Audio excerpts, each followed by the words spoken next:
കോറ കോട്ടണിൽ വരുന്ന നല്ല ബ്യൂട്ടിഫുൾ ആയിട്ടുള്ള ഹക്കോബ കളക്ഷനാണ്. നല്ലൊരു ഹോൾ പാറ്റേൺ ഒക്കെ വന്നിട്ട് നല്ല പ്യുവർ കോട്ടണിൽ വരുന്ന ഹക്കോബയാണിത്. 275 ആണ് പെർ മീറ്റർ റേറ്റ് വരുന്നത്. 44 വിഡ്ത്ത് വരുന്ന ഒരു ഐറ്റമാണ്. കുർത്തി സ്റ്റിച്ച് ചെയ്യാനും ഫ്രോക്ക് സ്റ്റിച്ച് ചെയ്യാനും ഒക്കെ നല്ലൊരു ഐറ്റം. അടുത്തൊരു പാറ്റേൺ വരുന്നത് ഒരു വെർട്ടിക്കൽ ലൈൻസിൽ വരുന്നു. നല്ല ബ്യൂട്ടിഫുൾ ആയിട്ട് ഹോൾസ് വരുന്നൊരു പാറ്റേൺ. കുർത്തി സ്റ്റിച്ച് ചെയ്യാനൊക്കെ നല്ല ബ്യൂട്ടിഫുൾ ആയിട്ടുള്ളൊരു ഐറ്റമാണ്. 275 പെർ മീറ്റർ. ഇനി ഇതിന് മാച്ചിങ് ആയിട്ട് നമുക്ക് ദുപ്പട്ട കാണാം. അജ്രക് ദുപ്പട്ടാസാണ് കൊണ്ടുവന്നിട്ടുള്ളത്. നല്ല സോഫ്റ്റ് ആയിട്ടുള്ള ഒരു മൽക്കോട്ടൺ ഫാബ്രിക്കിൽ വരുന്ന ഒരു ദുപ്പട്ടയാണിത്.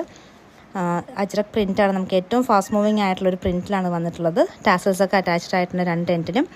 2.3 ലെങ്ത്ത് വരുന്ന ദുപ്പട്ടയാണിത്. പ്ലസ് ടാസൽസിൻ്റെ ലെങ്ത്തും കൂടെ വരും. അതിൻ്റെ തന്നെ ഒരു മെറൂൺ ഷെയ്ഡിൽ വരുന്നു. നല്ല ലെങ്ത്തും വിഡ്ത്തുമുള്ള ദുപ്പട്ട തന്നെയാണ്. അപ്പോൾ ഈ ഒരു ഹക്കോബ പ്ലസ് ഈ ഒരു ദുപ്പട്ട നല്ലൊരു കോമ്പിനേഷനാണ്. 500ന് മുകളിലുള്ള